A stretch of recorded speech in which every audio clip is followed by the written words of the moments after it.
नमस्कार साथियों, CG job education institute में आप सभी साथियों का बहुत बहुत स्वागत है। साथियों, इसके पहले तक हमने 10 वीडियो ऑलरेडी अपलोड कर दिया है। सामाजिक विज्ञान की सेशन चल रही है हमारी, प्रतिदिन मॉर्निंग में आपके लिए एक वीडियो हम प्रोवाइड करवाते हैं। आज हम इस वीडियो में बात करेंगे इकाई 11 और इकाई 11 में आज बात होगी छत्तीसगढ़ का भूगोल एवं संसाधन की। आज का वीडियो थोड़ा सा लंबा हो जाएगा साथियों, क्योंकि बहुत सारा टॉपिक इसमें रखा गया है, इसलिए आप सभी ध्यान देंगे।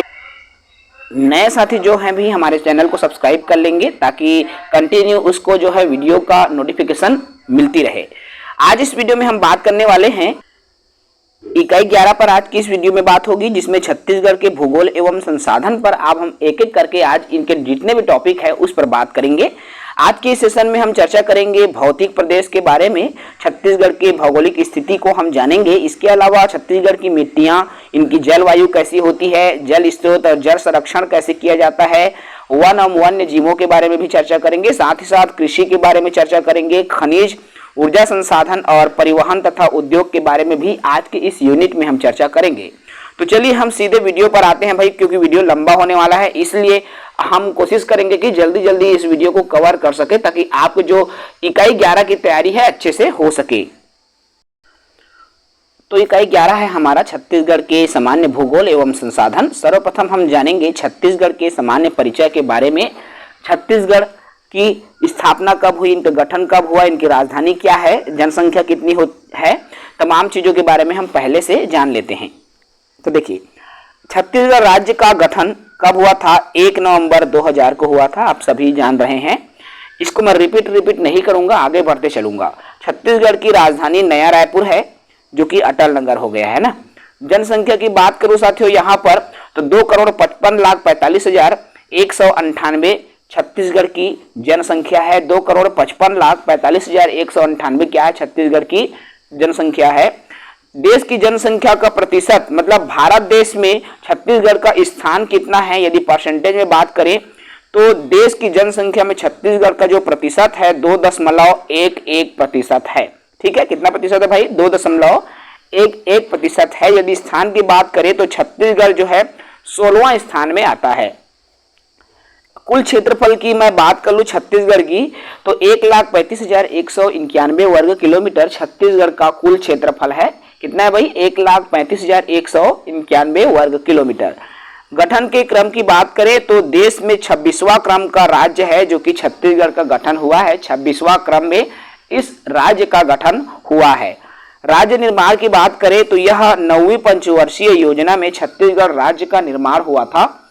छत्तीसगढ़ का कुल क्षेत्रफल देश की क्षेत्रफल के तुलना में कितने परसेंट है? तो 4.11% जो है छत्तीसगढ़ का क्षेत्रफल है 100% में। अर्थात भारत के 100% क्षेत्रफल में सिर्फ 4.11% ही छत्तीसगढ़ का क्षेत्रफल, अर्थात एक छोटे से सीमित दायरा में छत्तीसगढ़ घिरा हुआ है। क्लियर है भाई यहाँ तक? यहाँ पर अब बात कर लेते हैं कुछ प्रशासनिक अधिकारियों की कि सर्वप्रथम छत्तीसगढ़ में कौन कौन से अधिकारी हुए हैं। तो प्रथम बात करूं मैं प्रथम राज्यपाल, छत्तीसगढ़ के जो प्रथम राज्यपाल रहे हैं श्री दिनेश नंदन सहाय जी, जिसको DN सहाय के नाम से भी जाना जाता है।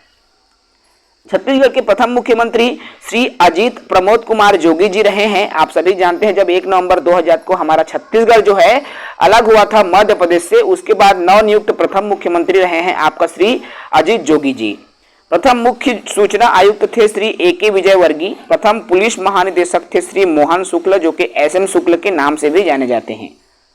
प्रथम जो महिला सांसद हुए हैं मिनी माता, और इसी के नाम पर मिनी माता परियोजना जो कि कोरबा में हसदेव नदी में बना हुआ है, आप सभी जान रहे हैं, इसी के नाम पर बना हुआ है। और ये जो मिनी माता कौन थी? तो प्रथम महिला सांसद थी छत्तीसगढ़ की। छत्तीसगढ़ की प्रथम व्यक्ति जो किसी राज्य के राज्यपाल बने हैं तो E राघवेंद्र राव, जो कि पहली बार मध्य प्रदेश राज्य के राज्यपाल बने, जो कि छत्तीसगढ़ के निवासी रहे हैं। ठीक है भाई, आगे बात करें छत्तीसगढ़ के प्रथम व्यक्ति जो किसी राज्य के मुख्यमंत्री रहे हैं तो पंडित रविशंकर शुक्ल जी, जो कि छत्तीसगढ़ के हैं लेकिन मध्य प्रदेश में यह जो है मुख्यमंत्री रह चुके हैं। छत्तीसगढ़ भाषा के प्रथम महिला साहित्यकार निरुपमा शर्मा जी हैं, निरुपमा शर्मा हैं। छत्तीसगढ़ के कबीर पंथ के संस्थापक हैं चूड़ामणि साहब। तो इतना प्रथम है जो कि आपको विशेष ध्यान देना होगा। आगे मैं बात करूं इसी में छत्तीसगढ़ के गवर्नर की छत्तीसगढ़ में शिक्षा एवं जनसंचार की मैं पहले बात कर लेता हूं। तो देखिए छत्तीसगढ़ में भी शिक्षा का हब हो गया है, अर्थात छत्तीसगढ़ के बिलासपुर में, दुर्ग, भिलाई, रायपुर जैसे जगहों पर आज जो है विभिन्न प्रकार की शिक्षा व्यवस्था आ गई है, जिससे कि हमारे प्रदेश के बच्चों को बाहर जाने की जरूरत नहीं है। एनआईटी, आईआईटी, बड़े बड़े मेडिकल कॉलेज भी आज हमारे प्रदेश में खुल रहे हैं। प्रथम महाविद्यालय की बात करें छत्तीसगढ़ में, तो छत्तीसगढ़ महाविद्यालय जो रायपुर में है, जो कि 13 जुलाई 1938 में खुला था, इसका नाम है छत्तीसगढ़ महाविद्यालय, जो कि छत्तीसगढ़ का प्रथम महाविद्यालय है। छत्तीसगढ़ के सबसे पुराना आईटीआई की बात करें, सबसे प्राचीन आईटीआई की बात करें तो कोनी बिलासपुर का आईटीआई है, जो कि अंग्रेज जमाना से चल रहा है, अर्थात 1904 से जब भारत देश आजाद नहीं हुआ था तब से छत्तीसगढ़ की जो आईटीआई है वह संचालित है। प्रथम समाचार पत्र की बात करें, प्रदेश की पहली समाचार पत्र है छत्तीसगढ़ मित्र। छत्तीसगढ़ में पत्रकारिता के जनक के रूप में किसको जाना जाता है, तो माधवराव सप्रे जी को छत्तीसगढ़ में पत्रकारिता के जनक के रूप में जाना जाता है। छत्तीसगढ़ की प्रथम फिल्म की बात करें साथियों, क्योंकि छत्तीसगढ़ में अब जो है बहुत सारे फिल्म बनते आ रहे हैं, अब नए नए टेक्नोलॉजी आ गई है, कैमरा भी नए नए जो क्वालिटीज में आ गए हैं, डीएसएलआर से भी हाई लेवल के कैमरा आज प्रदेश में उपलब्ध है, जिसकी वजह से छत्तीसगढ़ी फिल्म भी आज अपनी चरम पर है। तो छत्तीसगढ़ की प्रथम फिल्म कही देबे संदेश है, जिसको मनु नायक द्वारा इसको बनाया गया था। तो कही देबे संदेश छत्तीसगढ़ की प्रथम मूवी है, इसको भी आप सभी याद रखेंगे। छत्तीसगढ़ के प्रमुख स्थलों की भी बात कर लेता हूं, तो छत्तीसगढ़ का काशी के नाम से खरौद को जाना जाता है, आप याद रखेंगे। छत्तीसगढ़ के काशी खरौद को कहा जाता है। छत्तीसगढ़ का चित्तौड़ लाफागढ़ को कहा जाता है, जो कि कोरबा में स्थित है। साल वनों का जो द्वीप है उसको बस्तर को कहा जाता है। छत्तीसगढ़ का खजुराहो भोरमदेव को कहा जाता है, जो कि 11वीं शताब्दी से इसको माना जाता है। ठीक है। छत्तीसगढ़ का प्रयाग किसे कहा जाता है दोस्तों, तो छत्तीसगढ़ का प्रयाग जो है राजिम को कहा जाता है। और ये जो राजिम है 3 नदियों का यहाँ पर संगम है। कौन कौन से नदियों का संगम राजिम में है, तो महानदी, पैरी नदी और सोढ़ू नदी। इसीलिए छत्तीसगढ़ का प्रयाग अर्थात राजिम में जो है मेला होता है, जिसको राजिम कुंभ के नाम से भी जाना जाता है। ठीक है, यहाँ पर 3 नदियों का संगम है। छत्तीसगढ़ में ज्ञान की राजधानी की बात करो तो भिलाई जो है ज्ञान की राजधानी कहा जाता है। छत्तीसगढ़ में ऊर्जा की राजधानी कोरबा को कहते हैं। और कोरबा को ऊर्जा की राजधानी क्यों कहा जाता है, क्योंकि बहुत सारा जो है हमको एनर्जी, ऊर्जा जो है कोरबा से प्राप्त होती है। बहुत सारे पावर प्लांट जो है कोरबा में स्थापित किए गए हैं। छत्तीसगढ़ की शिमला किसे कहा जाता है, तो छत्तीसगढ़ की शिमला मैन पाट को कहा जाता है, जो कि सरगुजा जिले में स्थित है। देखिए यहाँ पर क्या है, सरगुजा जिले में है, जो ठंड के समय आता है तो यहाँ बर्फ गिरने लगता है, बर्फ जम जाता है, जैसे कि शिमला की स्थिति होती है। इसलिए छत्तीसगढ़ की शिमला जो है इसी मैनपाट को कहा गया है, अंबिकापुर में आता है। छत्तीसगढ़ की चेरापूंजी जो है अबूझमाड़ की पहाड़ी, जो कि नारायणपुर को कहा जाता है, अर्थात सबसे ज्यादा पानी जो है, सबसे ज्यादा वर्षा इसी अबूझमाड़ की पहाड़ी नारायणपुर में गिरता है। चौराहों का शहर जो है जगदलपुर को कहा जाता है। फूलों की घाटी केशकाल घाटी को कहा जाता है, बस्तर में आता है आपका केशकाल घाटी, जिसे फूलों की घाटी के नाम से जाना जाता है। तो ये है साथियों छत्तीसगढ़ के प्रमुख स्थल जिसको आप याद रखेंगे। आगे हम इसी में बात करते हैं छत्तीसगढ़ के वन जीव और नदियों की हम बात कर लेते हैं। तो देखिए छत्तीसगढ़ के वन्य जीव और नदियों की बात कर लेते हैं। छत्तीसगढ़ में कुल अभ्यारण्य कितने हैं भाई, तो कुल 11 अभ्यारण्य हैं। मैं एक एक करके इस पर बात करूंगा। छत्तीसगढ़ में राष्ट्रीय उद्यानों की संख्या 3 है। ये बेसिक इंफॉर्मेशन है, ठीक है। उसके बाद डिटेल्ड हम चर्चा करेंगे।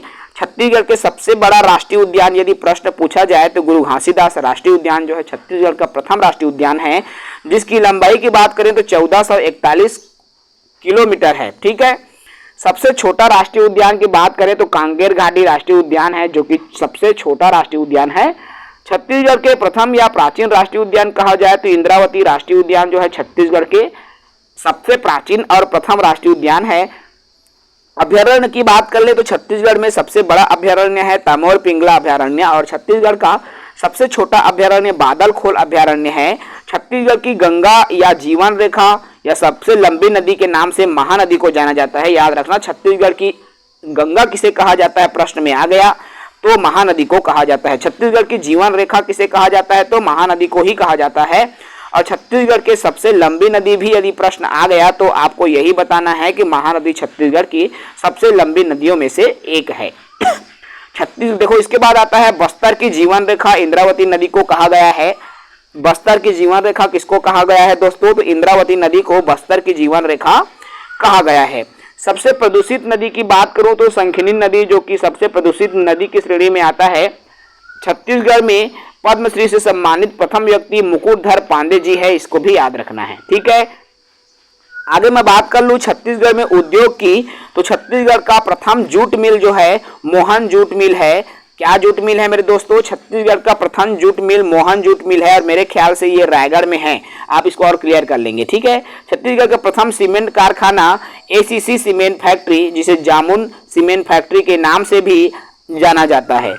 आगे बात करते हैं छत्तीसगढ़ के प्रमुख पक्षी एवं प्रतीक वाक्य की, दोनों की हम बात कर लेते हैं। तो छत्तीसगढ़ के राजकीय पशु वन भैंसा है, जिसको बैबुलस एर्नी के नाम से भी इसको अंग्रेजी में जाना जाता है। तो क्या है छत्तीसगढ़ के राजकीय पशु वन भैंसा? राजकीय पक्षी क्या है भाई? तो राजकीय जो पक्षी है पहाड़ी मैना को माना गया है।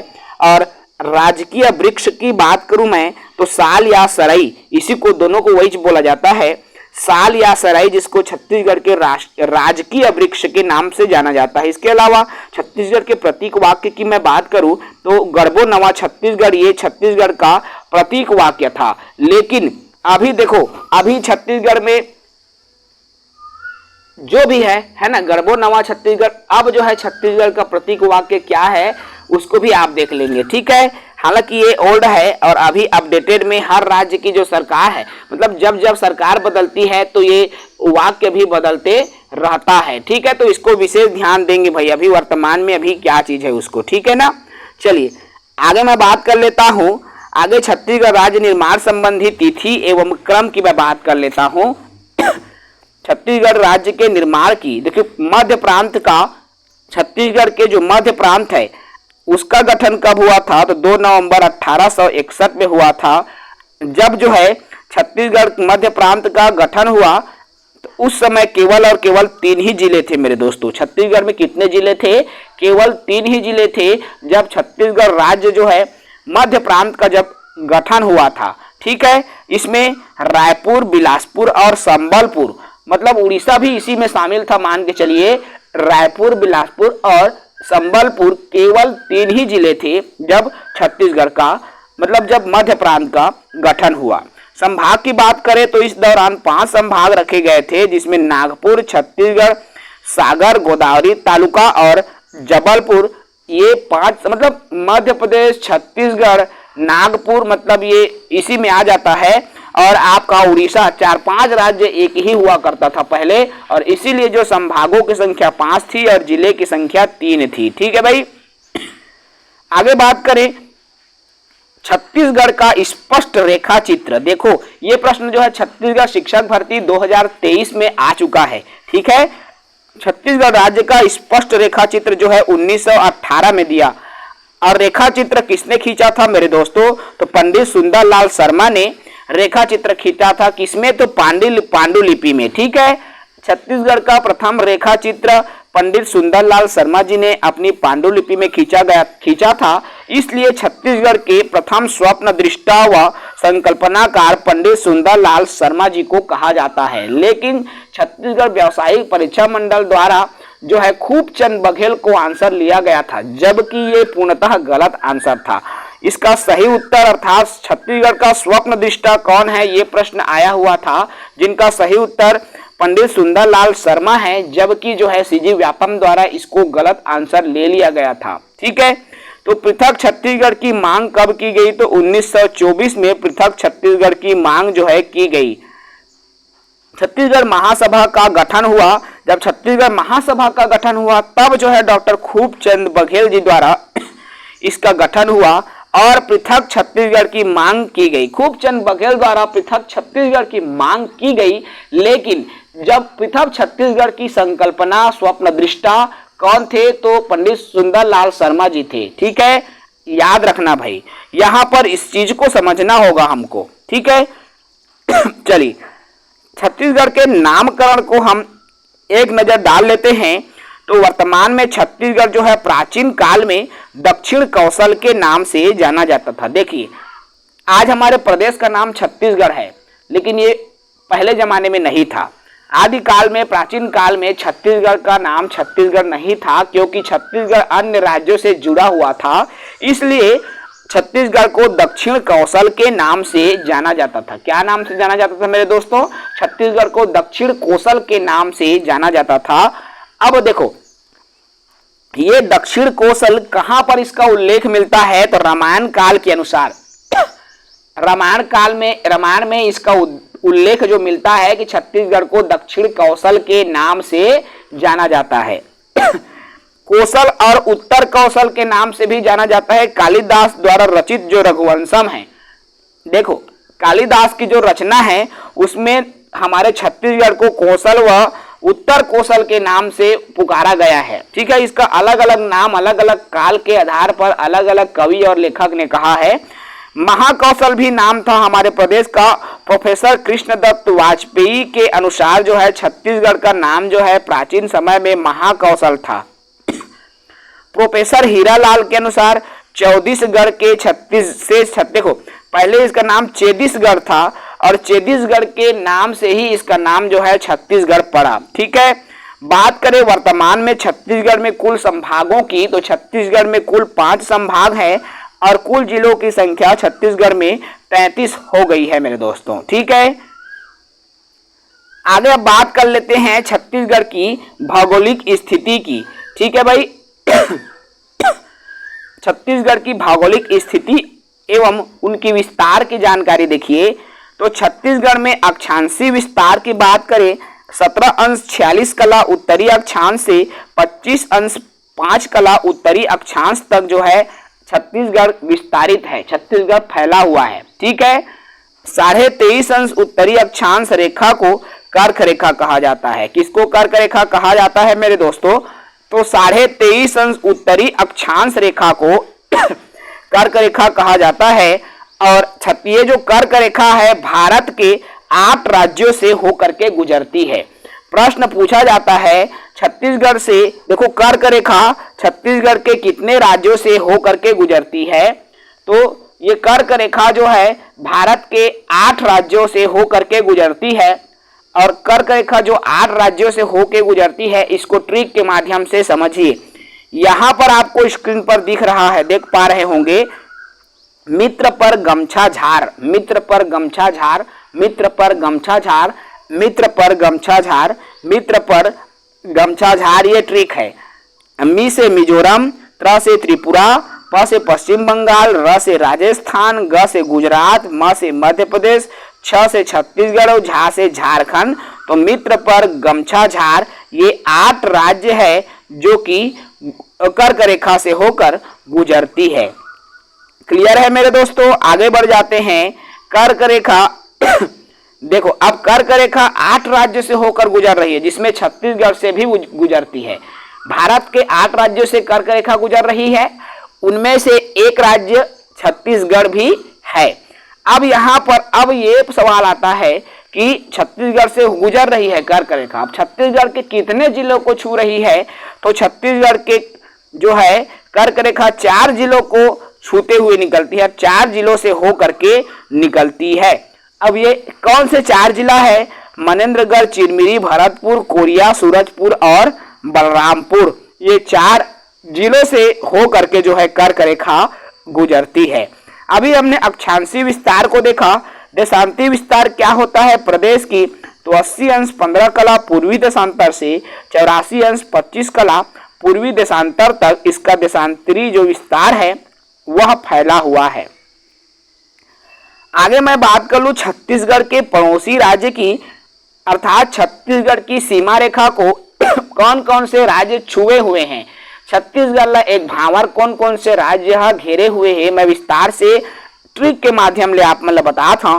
तो ओझा आम उमाते, ओझा आम उमाते, ओझा आम उमाते, याद रखना। ओ से उड़ीसा, म से मध्य प्रदेश, म से महाराष्ट्र, त से तेलंगाना, झ से झारखंड, उ से उत्तर प्रदेश और आंध्र प्रदेश। तो ओझा आम उमाते ये ट्रिक है और इस ट्रिक को याद करेंगे तो छत्तीसगढ़ के 7 पड़ोसी राज्य की जानकारी आपको मिल जाएंगी। क्लियर है भाई। चलिए आगे बढ़ते हैं। छत्तीसगढ़ की भूगर्भिक संरचना की मैं बात कर लेता हूं। तो छत्तीसगढ़ की जो भूगर्भिक संरचना है इसके क्रम के अनुसार निम्न 6 शैलों का समूह है। देखो छत्तीसगढ़ में 6 प्रकार की चट्टान, 6 प्रकार के शैल हैं और इनके ट्रिक याद रखने, भूगर्भिक संरचना शैलों के ट्रिक याद रखना। आधा कवि गोद में, आधा कवि गोद में, आधा कवि गोद में ठीक है भाई। आ से आर्कियन, ध से धारवाड़, क से कड़प्पा, वी से विंध्यन, गो से गोंडवाना और द से दक्कन। ठीक है। तो आधा कवि गोद में। अब आ से आर्कियन, तो आर्कियन जो है बैलाडीला की पहाड़ी और सबसे ज्यादा पुरातन शैलों से निर्मित होता है। धारवाड़ की बात करें तो नाइस चट्टानें इसमें पाई जाती है। कड़प्पा की बात करें तो अवसादी क्रम की ये शैल समूह होती है जिसको कड़प्पा कहा जाता है। विंध्यन जो है चूना पत्थर और निम्न विंध्य काल में निर्मित है, ये चूना के पत्थर से निर्मित हुआ रहता है। गोंडवाना शैल समूह की बात करें तो यह खनिज कोयला से संबंधित है और दक्कन ट्रेप जो है इसका रूपांतरण लैटराइट समूह में हो गया है। ठीक है। आगे बात कर लूं मैं छत्तीसगढ़ की मिट्टियों की। तो छत्तीसगढ़ की मिट्टियां कितने प्रकार की हमारे प्रदेश में मिट्टियां पाई जाती हैं, छत्तीसगढ़ में मिट्टियां पाई जाती हैं। तो देखो मेरे दोस्तों छत्तीसगढ़ प्रायः जो है भारत में प्रायद्वीपीय पठार का हिस्सा है।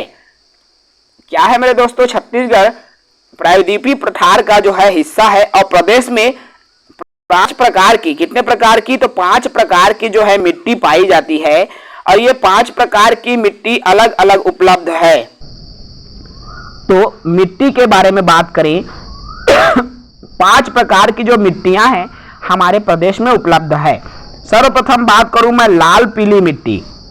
ये जो लाल पीली मिट्टी है इसको स्थानीय नाम मतासी मिट्टी कहा जाता है। आप सब जन सुने हुए हैं संगवारी हो, मतासी मिट्टी है, मतासी माटी है इसे बोलथन। तो यही लाल पीली हल्का हल्का लाल और पीला पीला दिखत रहे वही ला हमन मतासी माटी लगथन। ठीक है। इसका स्थानीय नाम है हमारे छत्तीसगढ़ में और ये सर्वाधिक भाग में पाई जाने वाली मिट्टी, सबसे ज्यादा जो है यही लाल पीली मिट्टी पाया जाता है।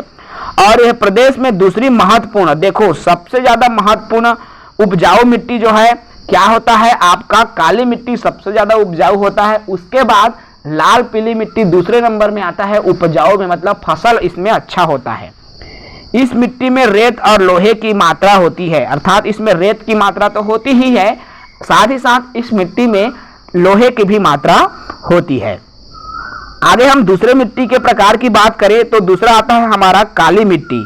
देखो काली मिट्टी और काली मिट्टी का अंग्रेजी नाम कन्हार मिट्टी, भर्री, रेगुड़ या चीका मिट्टी। ज्यादातर मैं जे जगह में रहता हूँ संगवारी हो ओ जगह में काली मिट्टी ला कन्हरहा माटी कथन, कन्हरहा माटी का कथन। और जब हमन कुछ बोना है कोला ओला में पटवाना है तो कन्हरहा माटी ला पटवाथन, काबर के कुछ कुछ बोबो ते है ज्यादा हो ही कह, है ना। तो ये काली मिट्टी ला हमन कन्हरहा मिट्टी कथन और सबसे ज्यादा उपजाऊ यही काली मिट्टी रहते और काली मिट्टी के बाद में लाल पीली मिट्टी है उपजाऊ है, मतलब पहला नंबर में काली मिट्टी आते फसल उत्पादन के दृष्टिकोण ले और दूसरा नंबर में फिर लाल पीली मिट्टी आते। ठीक है, याद रखिए भाई। तीसरा आता है आपका लेटराइट मिट्टी। लेटराइट मिट्टी जिसका स्थानीय नाम जो है मुरुमी या भाटा मिट्टी, मतलब अक्सर आप मन देखे हुई है जब पटवाथन तो एकदम मुरुम मुरुम कई थन माटी में मुरुम मिल रहे थे, गोरवा गोरवा छर्रा छर्रा बराबर। तो वो मुरुम वाला जो मिट्टी है तिल हम लेटराइट मिट्टी के नाम से जानते हैं। ठीक है। चौथा आता है आपका लाल बलुई मिट्टी और इसको रेतीली मिट्टी या टिकरा मिट्टी के नाम से जाना जाता है। अक्सर जो मेरा फसल वसल नहीं होना टिकरा हो जा रहे थे, मतलब उपजाऊ नहीं रहे जमीन, हाँ, तो लाल बलुई मिट्टी उसको कहा जाता है। ठीक है। पांचवा आता है भाई डोरसा मिट्टी, जो कि प्रदेश में तीसरी महत्वपूर्ण मिट्टी में से एक है आपका डोरसा मिट्टी है। तो इस तरह से जो है 5 प्रकार की मिट्टियां हमारे छत्तीसगढ़ में पाई जाती है। ठीक है मेरे दोस्तों, आगे हम बात कर लेते हैं जलवायु की। तो देखिए छत्तीसगढ़ की जो जलवायु है कैसी जलवायु है? मानसूनी जलवायु है। प्रश्न आ चुका है, अच्छे से पढ़ेंगे। छत्तीसगढ़ की जलवायु जो है मानसूनी जलवायु है और यहाँ पर उष्णकटिबंधीय मानसूनी जलवायु पाई जाती है। देखो छत्तीसगढ़ की जलवायु मानसूनी जलवायु है और उष्णकटिबंधीय मानसूनी जलवायु हमारे प्रदेश में पाई जाती है। ठीक है, छत्तीसगढ़ में कितनी औसत वर्षा होती है? तो छत्तीसगढ़ की जो औसत वर्षा है 1300 से 1325 mm तक की वर्षा जो है हमारे प्रदेश में होती है। छत्तीसगढ़ एक भू आवेष्टित राज्य है दोस्तों। छत्तीसगढ़ की जलवायु शुष्क उपाद्र जलवायु होती है। छत्तीसगढ़ की जो जलवायु है शुष्क उपाद्र जलवायु होती है। ठीक है, इतना जलवायु से संबंधित याद रखेंगे।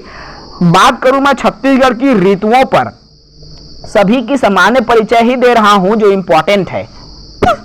छत्तीसगढ़ की ऋतुओं की बात करूं तो संपूर्ण भारत में तो 4 प्रकार की ऋतु होती है, आप जान रहे हैं, लेकिन हम बात कर रहे हैं छत्तीसगढ़ की। तो छत्तीसगढ़ में मुख्यतः 3 ही प्रकार की ऋतुएं होती हैं और ऋतु के बारे में मैं पहले वाली क्लास में भारत का जब भौगोलिक स्थिति पर चर्चा किया हूं तो 4 प्रकार की ऋतुओं के बारे में मैंने बता दिया है। ठीक है, छत्तीसगढ़ में 3 ही प्रकार की ऋतुएं पाई जाती हैं, जिसमें पहला आता है आपका ग्रीष्म ऋतु, दूसरा आता है वर्षा ऋतु और तीसरा आता है शीत ऋतु। एक एक करके मैं इस पर बात करूं तो सर्वप्रथम आता है साथियों आपका ग्रीष्म ऋतु। ग्रीष्म ऋतु मतलब ये क्या होता है? गर्मी के ऋतु को ग्रीष्म ऋतु कहा जाता है। इसकी जो अवधि है 16 फरवरी से 15 जून। ठीक है, 16 फरवरी से 15 जून तक का जो समय है ग्रीष्म ऋतु का समय होता है और इसी ऋतु में सर्वाधिक गर्मी लगती है। अभी मई के महीना है, सर्वाधिक गर्म माह कौन सा है मेरे दोस्तों? मई के महीना है, जेमा महीना मई है और मई माह मई प्लस कट्टा जथन गर्मी के मारे कहूँ खोल में सुथे, कहूँ अंगना में सुथे, कहूँ कोला में सुथे, कूलर में सुथे, कहूँ एसी में सुथे, है ना भाई। काबर की मई के महीना सबले ज्यादा गर्मी के महीना रहते ग्रीष्म ऋतु में। छत्तीसगढ़ के सर्वाधिक गर्म स्थान की मैं बात करूं यहाँ पर तो चांपा छत्तीसगढ़ के सर्वाधिक गर्म स्थान है और सबसे गर्म जिला रायगढ़ जिला आता है। ठीक है, तो ये ग्रीष्म ऋतु की बात हो गई। अगली बात दूसरी ऋतु की मैं कर लूं तो दूसरी ऋतु आपकी आती है ग्रीष्म ऋतु के बाद में वर्षा ऋतु। वर्षा ऋतु चूंकि साथियों ग्रीष्म ऋतु की तय सीमा 15 जून तक थी, उसके बाद वर्षा ऋतु 16 जून से 15 अक्टूबर तक के लिए होती है। कब तक की होती है? 16 जून से 15 अक्टूबर तक की जो ऋतु वर्षा ऋतु का ये समय सीमा है। और प्रदेश में मानसून कब प्रवेश करता है मेरे दोस्तों? तो 10 जून से 15 जून के बीच में हमारे जो छत्तीसगढ़ में मानसून सक्रिय हो जाती है, प्रवेश कर जाती है। प्रदेश में औसत वर्षा 90% जो है इस अवधि में, मतलब जो है वर्षा ऋतु में 90% जो है वर्षा हो जाए रहती है। ठीक है, अब छत्तीसगढ़ में जो है औसत वर्षा 90% इसी अवधि में हो जाता है। छत्तीसगढ़ की वर्षा दक्षिण पश्चिम मानसून होती है। छत्तीसगढ़ की जो मानसून है वह कौन सी मानसून होती है भाई? तो दक्षिण पश्चिम मानसून छत्तीसगढ़ की जो मानसून है होती है। ठीक है, अब छत्तीसगढ़ में जो वर्षा कहां से होती है? बंगाल की खाड़ी से हमें वर्षा प्राप्ति होती है। छत्तीसगढ़ की जो वर्षा है बंगाल की खाड़ी से होती है। ठीक है, मैंने अभी भी बात की है तुरंत कुछ देर पहले। छत्तीसगढ़ में औसत वर्षा 1300 से 1325 mm होती है। सेंटीमीटर में बात करूं तो 129.2 सेंटीमीटर तक वर्षा होती है। ये रही वर्षा की बात। ठीक है भाई ऋतु के संबंध में। उसके बाद इसी में और आता है आपका वर्षा ऋतु के ही अंदर सर्वाधिक वर्षा वाला क्षेत्र कहां आता है? तो अबुझमाड़ की पहाड़ी जो कि नारायणपुर में है 187 सेंटीमीटर वर्षा होती है। सर्वाधिक वर्षा वाला जगह अबुझमाड़ की पहाड़ी नारायणपुर है। उसके बाद रायगढ़ बेसिन में होता है, फिर जसपुर के पूर्वी भाग में सर्वाधिक वर्षा देखने को मिलती है। ठीक है भाई, वृष्टि छाया प्रदेश है मैकाल श्रेणी का पूर्वी भाग। आगे तीसरी ऋतु की बात कर लूं मैं, इसको शीत ऋतु कहा जाता है। जैसे ही ये खत्म होता है वर्षा ऋतु, फिर शीत ऋतु शुरू हो जाता है। इसको ठंड के मौसम के नाम से भी जान लेंगे। तो इस अवधि को मतलब 16 अक्टूबर से 15 फरवरी तक का जो तय सीमा है शीत ऋतु के नाम से जाना जाता है। इस ऋतु में ठिठुरन के साथ जाड़ लगने लगते भाई, अति ठठासी लगते, कंटोप लग खोस्थन, स्वेटर लग खोथन, जैकेट लग खोस्थन, काबर की ठंड के मौसम में। और शीतकाल में कभू कभू वर्षा भी गिरे बर लगते। वही जब वर्षा होते ना शीत ऋतु में वह बर्फ बन के गिर जाते। तो शीतकालीन वर्षा जो है पश्चिमी गर्त से होता है। और सर्वाधिक ठंडा स्थान की बात करूं अंबिकापुर है। इसीलिए अक्सर आप देखे होंगे ठंड के समय में यहाँ पर बर्फ भी जमने लगता है। ठीक है, छत्तीसगढ़ का सर्वाधिक जो ठंडा स्थान अंबिकापुर है, मैनपाट एरिया। ठीक है मेरे दोस्तों, आगे मैं बात कर लेता हूं पर्वत श्रेणी की। तो आगे पर्वत श्रेणी की मैं बात कर लूं, छत्तीसगढ़ की जो पर्वत श्रेणी है, तो छत्तीसगढ़ देखो विश्व का सबसे प्राचीन पर्वत, प्रश्न अगर आ गया विश्व का सबसे प्राचीन पर्वत, तो अरावली पर्वत को कहा जाता है। भारत का सर्वोच्च पर्वत शिखर, भारत का सर्वोच्च पर्वत शिखर है आपका गाडविन ऑस्टिन, जिसको केटू के नाम से भी जाना जाता है। ठीक है भाई। नदी अपवाह तंत्र पर भी एक नजर डाल लेते हैं, यह भी आपके सिलेबस का हिस्सा है। तो नदी प्रवाह तंत्र, नदी प्रवाह तंत्र जिसको जल प्रवाह तंत्र के नाम से भी जान सकते हैं। तो जल प्रवाह की दृष्टि से प्रदेश में जल अपवाह तंत्र को 5 भागों में, देखो प्रदेश में जल प्रवाह तंत्र कितने भागों में बटा है, तो 5 भागों में यह है विभाजित हुआ है। सबसे पहला आता है महानदी प्रवाह तंत्र। अब ये जो महानदी प्रवाह तंत्र है मेरे दोस्तों, छत्तीसगढ़ का सबसे बड़ा अपवाह तंत्र है, जिसको महानदी अपवाह तंत्र के नाम से जाना जाता है। ये लगभग 56.15% तक का जो है जल संग्रहण क्षेत्र में आता है, और इसका विस्तार मध्य छत्तीसगढ़ में है। कहाँ है? मध्य छत्तीसगढ़ में है, जिसकी ढाल पूर्व दिशा में है। ठीक है, महानदी आता है, और महानदी की जब बात हो ही रही है मेरे दोस्तों, महानदी का उद्गम स्थल क्या है, तो आपका सिहावा पर्वत के पूर्वी भाग अर्थात धमतरी के फरसिया नामक स्थान से महानदी का उद्गम स्थल है। अर्थात महानदी का उद्गम स्थल सिहावा पर्वत, याद रखना। और ये कहाँ पर विसर्जित हो जाता है, तो उड़ीसा के निकट बंगाल की खाड़ी में। इसका नामकरण की बात कर लो महानदी का, तो प्राचीन समय में इसको कनक नंदिनी के नाम से जाना जाता है। सतयुग में इसका नाम नीलोत्पला था। द्वापर युग में इसे चित्रोत्पला गंगा के नाम से जानते थे, लेकिन वर्तमान में अर्थात कलयुग में महानदी के नाम से यह प्रसिद्ध है। ठीक है, इसका अन्य नाम भी है महानदी का, तो ऋषि, देखो ऋषि तुल्या, छत्तीसगढ़ की गंगा, छत्तीसगढ़ की जीवन रेखा के नाम से भी महानदी को जाना जाता है। अब जो है इसके संगम पर भी हम बात कर लेते हैं। तो 3 जगह पर हमारे प्रदेश में संगम है मेरे दोस्तों। कहाँ कहाँ है? तो सर्वप्रथम राजिम है, जिसमें महानदी, देखो राजिम में महानदी, पैरी नदी और सोढ़ूर नदी का संगम है। क्या क्या संगम है राजिम में? महानदी, पैरी नदी और सोढ़ूर नदी का। इस राजिम में मेला होता है, नदिया के बीचों बीच में कुधालू में ये मेला लगते संगवारियों में एक घर देख के आ चुके हैं राजिम के मेला ला। छत्तीसगढ़ के कुंभ के नाम ले फेमस है राजिम के मेला है, जो कि महानदी, पैरी नदी और सोढ़ूर नदी के संगम में ये राजिम स्थित है। दूसरा जगह आपका आता है शिवरी नारायण, जो कि ये भी अब बड़े फेमस हो गए हवे। इकती तीर में तो मई है था शिवरी नारायण, जहाँ पर महानदी, शिवनाथ नदी और जोक नदी के संगम है मेरे संगी। और शिवरी नारायण महोत्सव के भी आयोजन प्रति साल प्रति माह जो है महाशिवरात्रि में होते मेला। ठीक है, माघी पुन्नी के दिन ले शुरू हो रहे संगवारी हो। तीसरा संगम स्थल है चंदरपुर, जो कि महानदी, मांड नदी और लात नदी के संगम से ये इस बना हुआ है चंदरपुर, जो कि चंदरपुर में देखो चंद्रहासिनी देवी का मंदिर है। ठीक है, ये भी फेमस है। तो ये 3 संगम स्थल है, इसको याद रखेंगे भाई। छत्तीसगढ़ की सबसे लंबी नदी की श्रेणी में ही महानदी भी आता है, मतलब महानदी को ही जो है ये भी स्थान प्राप्त है। छत्तीसगढ़ की सबसे लंबी नदी, जिसकी लंबाई 858 किलोमीटर है। ठीक है, अब इस महानदी में अनेक बांध भी स्थित है, जैसे दुधवा जलाशय कांकेर में है। कहाँ पर है दुधवा जलाशय? कांकेर में है। गंगरेल बांध धमतरी में है। हीराकुंड बांध ओडिशा में है, जो कि भारत का सबसे लंबा बांध है। हीराकुंड बांध ओडिशा में है, गंगरेल बांध धमतरी में है, दुधवा जलाशय कांकेर में है। ठीक है, कुछ बैराज भी बने हुए हैं, जिसमें प्रमुख आता है मेरे दोस्तों शिवरी नारायण बैराज, जो कि जांजगीर चांपा जिले में है, रीच करा है बसंतपुर घाट मेरा। और मतलब शिवरी नारायण बैराज, सॉरी यह शिवरी नारायण में हवा है, और बसंतपुर घाट है, रीच करा है बसंतपुर में। जांजगीर चांपा में ये भी आता है। साराडीह बैराज, जो कि शक्ति जिले में है।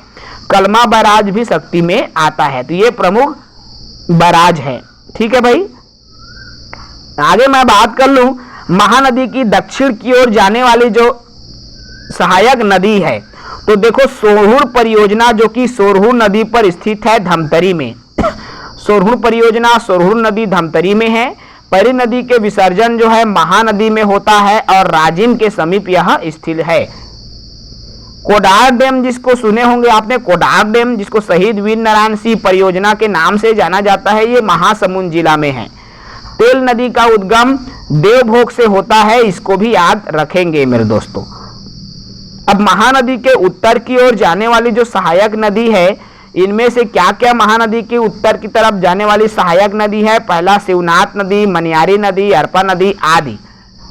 तो शिवनाथ नदी जो है महानदी की सबसे बड़ी सहायक नदी है और ऐतिहासिक काल में छत्तीसगढ़ों को दो भागों में ये जो नदी है बांटती है। ठीक है, मनियारी नदी का उद्गम पेंड्रा लोरमी के पहाड़ से हुआ है और इसका विसर्जन शिवनाथ नदी में हुआ है। ये इस पर क्या परियोजना है मेरे दोस्तों? तो राजीव गांधी जलाशय जो है इस मनियारी नदी पर स्थित है और इस नदी के किनारे अमेरिकापा ताला गांव स्थित है। ठीक है ना। आगे बात करूं मैं अरपा नदी की, तो अरपा नदी जानते हो इसका उद्गम स्थल खोरड़ी खोंगसरा की पहाड़ियां हैं और ये भैंसा झार परियोजना इस पर स्थित है, अर्थात अरपा नदी में स्थित है।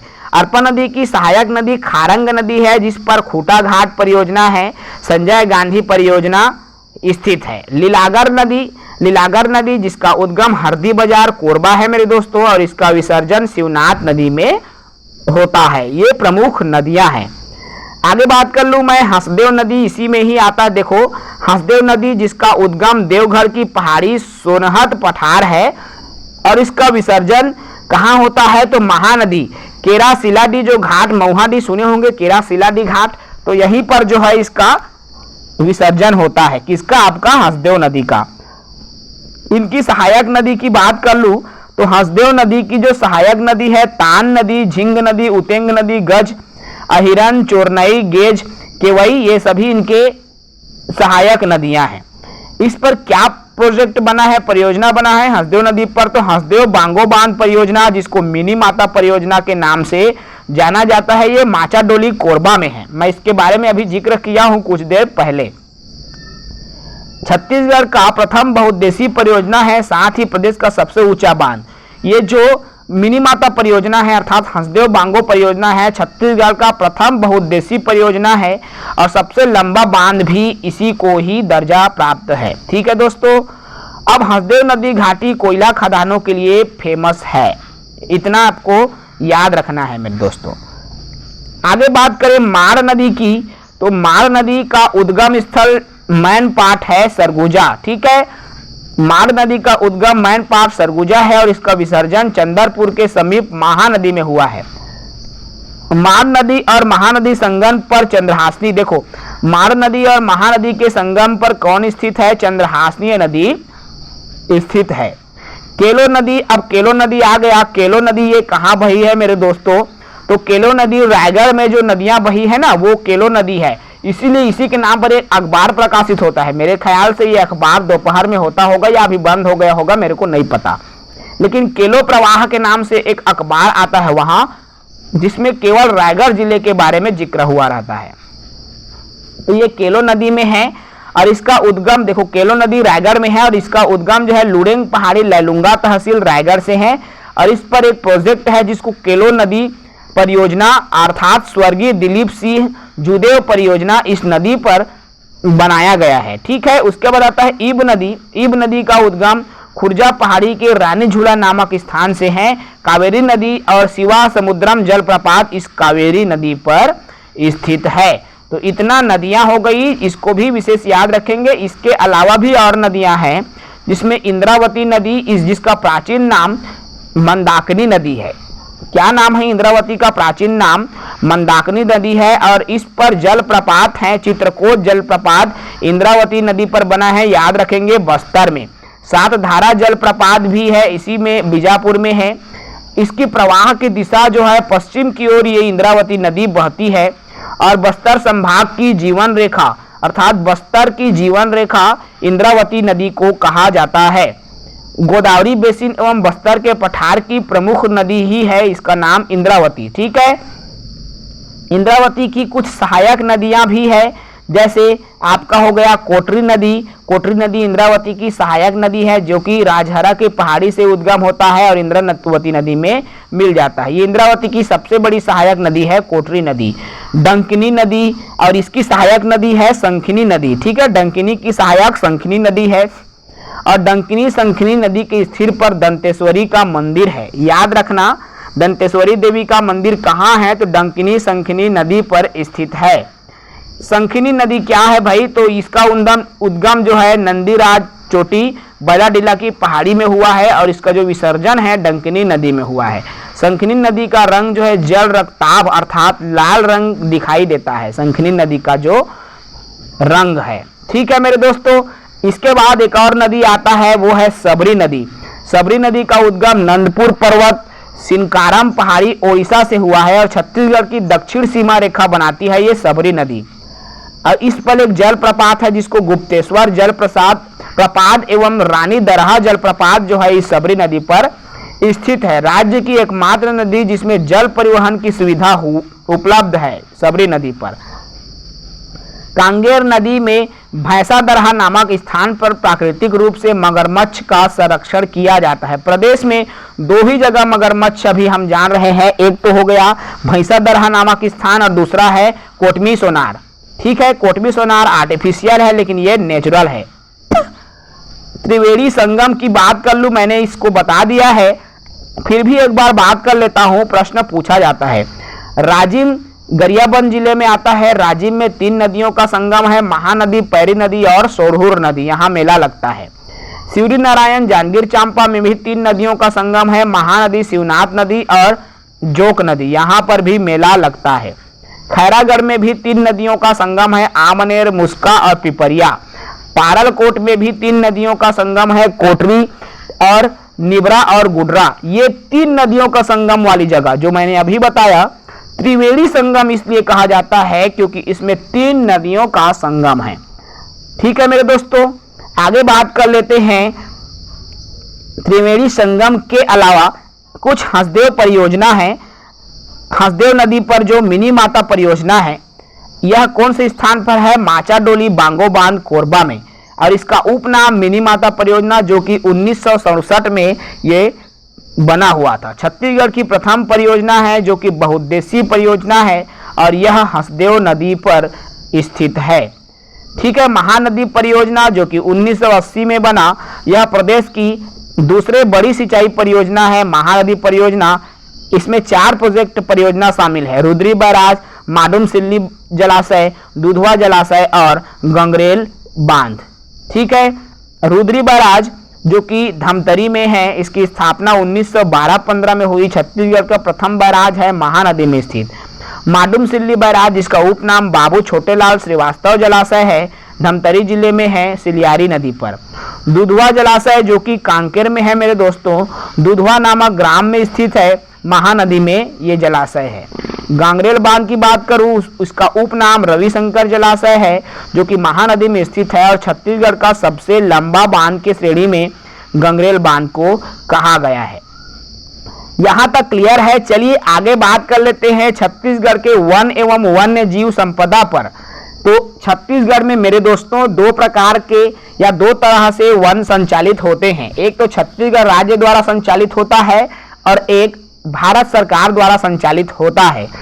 छत्तीसगढ़ राज्य द्वारा जो संचालित होता है उसको छत्तीसगढ़ संचार और छत्तीसगढ़ सरकार वन मंत्रालय कहा जाता है। भारत सरकार द्वारा जो संचालित होता है भारत सरकार ISFR बोला जाता है। 2 प्रकार के वन जो है हमारे प्रदेश में संचालित है। सर्वप्रथम बात करूं मैं छत्तीसगढ़ सरकार का जो वन मंत्रालय है, तो इसमें जो है वन आवरण में छत्तीसगढ़ का स्थान भारत में 3रा स्थान है। देखो, वनों के दृष्टिकोण से भारत में 3रा स्थान है। देश के कुल वन का 12.26% छत्तीसगढ़ का वन है।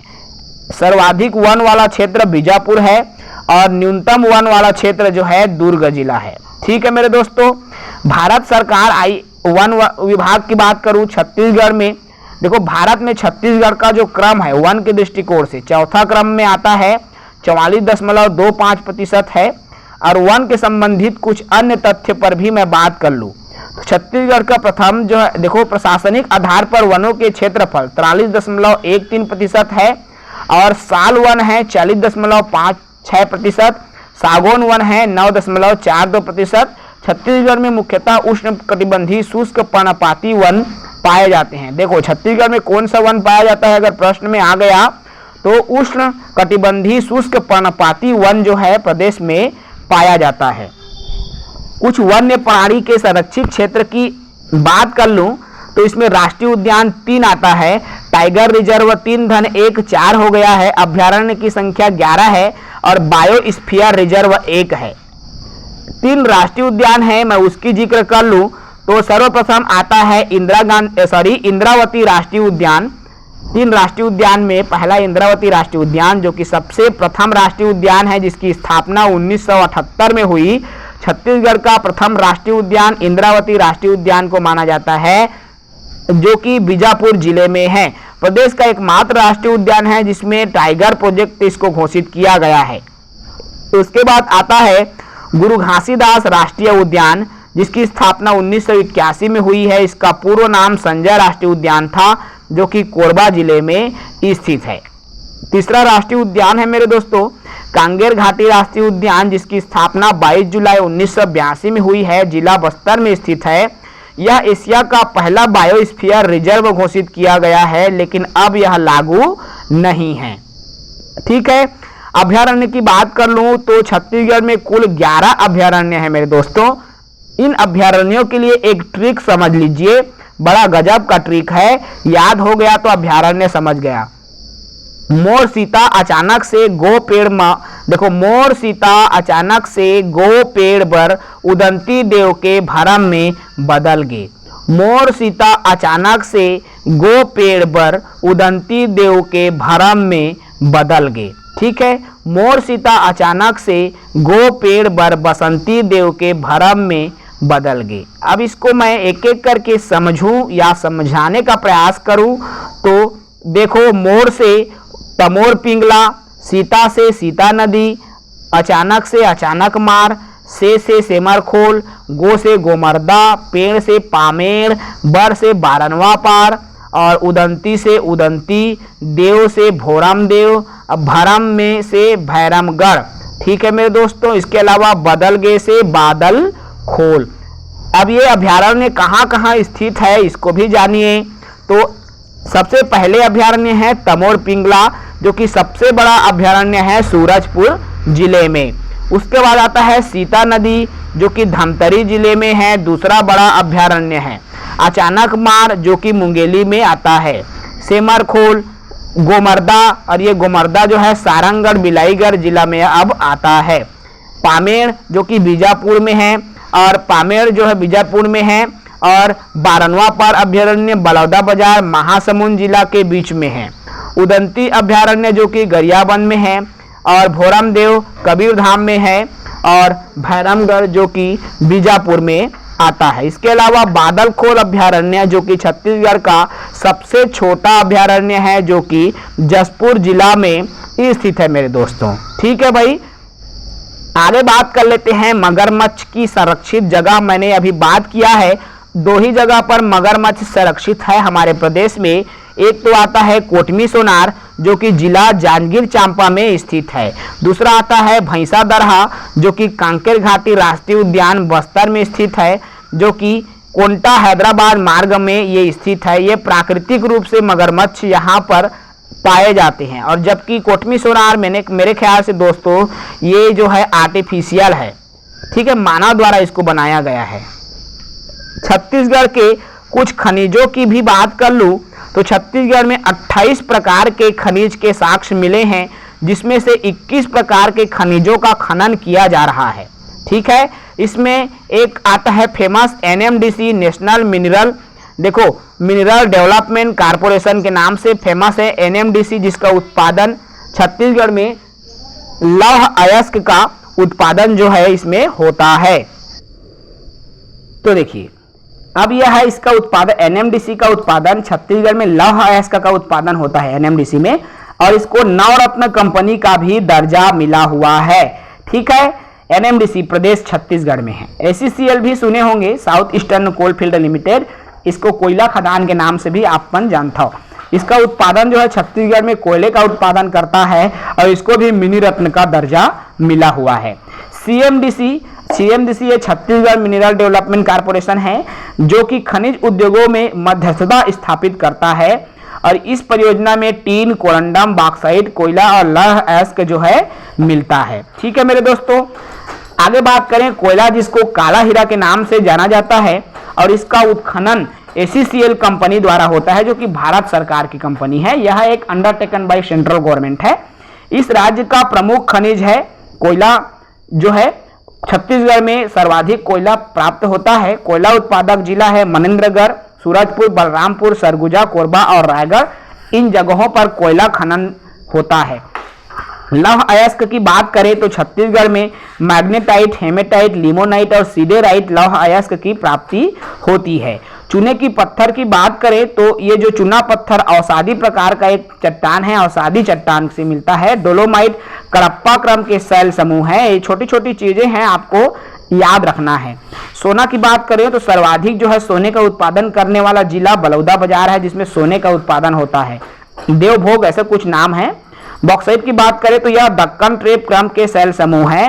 क्षेत्र जो है छत्तीसगढ़ में सबसे ज्यादा बॉक्साइट फुटका पहाड़ी कोरबा में है। ठीक है मेरे दोस्तों, आगे मैं बात कर लूं, यहाँ पर टीन की बात करूंगा तो भारत में एकमात्र टीन उत्पादक राज्य छत्तीसगढ़, मतलब भारत भर में सिर्फ छत्तीसगढ़ में ही टीन का उत्पादन किया जाता है। ठीक है, टीन उत्पादन में प्रदेश का भारत में स्थान प्रथम है, अर्थात राज्य में सबसे ज्यादा भंडारण दंतेवाड़ा में होता है। कोरंडम की बात कर ली तो मुख्यतः दक्षिण छत्तीसगढ़ में कोरंडम मिलता है। सबसे ज्यादा कोरंडम क्षेत्र बीजापुर है। ठीक है, हीरा की बात करें तो हीरा को कार्बन का अपर रूप कहा गया है और हीरा भंडारण में छत्तीसगढ़ का स्थान तीसरा है। देखो भाई, सोना चांदी से लेकर हीरा तक की प्राप्ति हमारे छत्तीसगढ़ में मिलता है। सोने के खान है मेरे दोस्तों छत्तीसगढ़, जहां पर सभी प्रकार के खनिज उपलब्ध है और ये जो हीरा है गरियाबंद में हमको प्राप्त होता है। ठीक है, आगे बात करूं लौह अयस्क उद्योग की तो इसमें एक प्रमुख उद्योग है भिलाई स्टील प्लांट, भिलाई इस्पात संयंत्र जो कि भिलाई दुर्ग में स्थित है। और इसको किसके सहयोग से बनाया गया है? छत्तीसगढ़ शिक्षक भर्ती में ये पूछा गया प्रश्न है। तो भिलाई स्टील प्लांट को रूस के सहयोग से बनाया गया है मेरे दोस्तों। किसके सहयोग से बनाया गया है? भिलाई स्टील प्लांट को रूस के सहयोग से बनाया गया है और यह मित्रता का प्रतीक के रूप में, आपने सुना है कि मैत्री बाग है भिलाई में करके बोलते हैं ना, एक बाग है, गार्डन है मैत्री बाग, तो इसी रूस और भारत हमारे छत्तीसगढ़ की मित्रता के रूप में इस मैत्री बाग की स्थापना की गई है। ठीक है, इसमें अयस्क क्षेत्र दल्ली राजहरा लौह अयस्क संचालित होता है। ठीक है मेरे दोस्तों, तो ये रहा आपके छत्तीसगढ़ में खनिज से संबंधित। परिवहन पर भी थोड़ी सी बात कर लेते हैं छत्तीसगढ़ की परिवहन की संबंध में। तो छत्तीसगढ़ में 4 प्रकार के परिवहन हैं: सड़क परिवहन, रेल परिवहन, वायु परिवहन और जल परिवहन। राजमार्ग की बात करूं, छत्तीसगढ़ में जो राष्ट्रीय राजमार्ग है जिसको कुल संख्या राष्ट्रीय राजमार्ग की 20 है, जिसको एनएच कहा जाता है, नेशनल हाईवे, और राजकीय राजमार्ग जिसको राज्य हाईवे अर्थात स्टेट हाईवे एसएच के नाम से जाना है, स्टेट हाईवे, यह 27 है और राष्ट्रीय 20 है। ठीक है, रेल परिवहन की बात करें, अभी हमने देखा सड़क परिवहन, अब हम रेल परिवहन की बात करें तो छत्तीसगढ़ में रेल लाइन का निर्माण 19वीं शताब्दी में हुआ है। ब्रिटिश शासन काल में बंगाल नागपुर रेलवे कंपनी ने इस राज्य में रेल लाइन का निर्माण किया था। 1882 ईस्वी में राजनांदगांव से नागपुर तक प्रदेश का पहला रेलवे जो गेज लाइन की नींव रखी गई थी। ठीक है, वायु परिवहन की भी मैं एक झलक बात कर लूं तो स्वामी विवेकानंद एयरपोर्ट स्थित है, मां दंतेश्वरी एयरपोर्ट स्थित है, बिलासा देवी केवट एयरपोर्ट है बिलासपुर में, मां महामाया एयरपोर्ट है। मतलब 4 एयरपोर्ट हमारे यहाँ अभी वायु परिवहन के दृष्टिकोण से स्थापित है।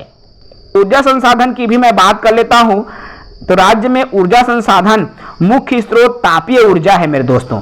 छत्तीसगढ़ में ऊर्जा संसाधन के दृष्टिकोण से राज्य में जो विद्युत मंडल स्थापित है जहां से ऊर्जा प्राप्ति होती है, विद्युत प्राप्ति होती है। छत्तीसगढ़ राज्य विद्युत holding company, CSPSCL, CSPTCL, CSPDCL, CSPDCL, CSPDTL। तो छत्तीसगढ़ राज्य विद्युत ट्रेडिंग कंपनी, विद्युत वितरण कंपनी, उत्पादन कंपनी, प्रेषण कंपनी और होल्डिंग कंपनी। तो ये 4 प्रकार की विद्युत मंडल छत्तीसगढ़ में कार्यरत है। ठीक है, एनटीपीसी की बात कर लेता हूं, ये भी गवर्नमेंट है। एनटीपीसी जमुनीपाली कोरबा, जो कि जर्मनी के सहयोग से स्थापित किया गया है मेरे दोस्तों। ठीक है, चलिए इसी के साथ जो है आज के सेशन को मैं समाप्त करता हूं। वीडियो थोड़ा लंबा था साथियों, क्योंकि सभी टॉपिक को लेने का मैंने प्रयास किया है, इसीलिए मैंने आज की वीडियो को थोड़ा स्पीड में बोलने का प्रयास किया है, जल्दी जल्दी जो है समझाने का प्रयास किया है, ताकि वीडियो ज़्यादा लंबा ना हो। फिर भी आज का ये जो वीडियो है 1 घंटे का वीडियो लगभग हो गया है मेरे दोस्तों। देखिए, यदि आपका इसका PDF नोट्स यदि आपको चाहिए सामाजिक विज्ञान का, तो आप बिल्कुल खरीद सकते हैं। सिर्फ 150 रुपए के शुल्क के साथ आपको ये नोट्स प्रोवाइड हो जाएंगी। अन्य विषयों की नोट्स भी आपको मिलेंगी। इसके लिए आपको हमारे एप्लीकेशन को प्ले स्टोर में जाकर के डाउनलोड करना होगा। CG जॉब एजुकेशन इंस्टीट्यूट को प्ले स्टोर में जाकर सर्च करेंगे तो आपके सामने जो है PDF नोट्स का ऑप्शन मिलने लगेगा। टच करके आप डायरेक्ट वहीं से पे कर लेंगे। कई सारे साथी हमसे फोन पे नंबर मांग रहे हैं, लेकिन मैं आपको बता दूं मेरे दोस्तों, यदि आपको जो है फीस पे करना है तो उसी में टच करेंगे, बाई नाउ करके लिखा होता है, टच करेंगे तो आपको वहीं से डायरेक्ट पेमेंट हो जाएगा। आप हमसे जुड़ने की जरूरत ही नहीं पड़ेगी। यदि किसी भी प्रकार से पेड क्लास या PDF नोट्स जो है चाहिए और किसी भी प्रकार की इंक्वायरी चाहिए तो हमसे आप संपर्क कर सकते हैं।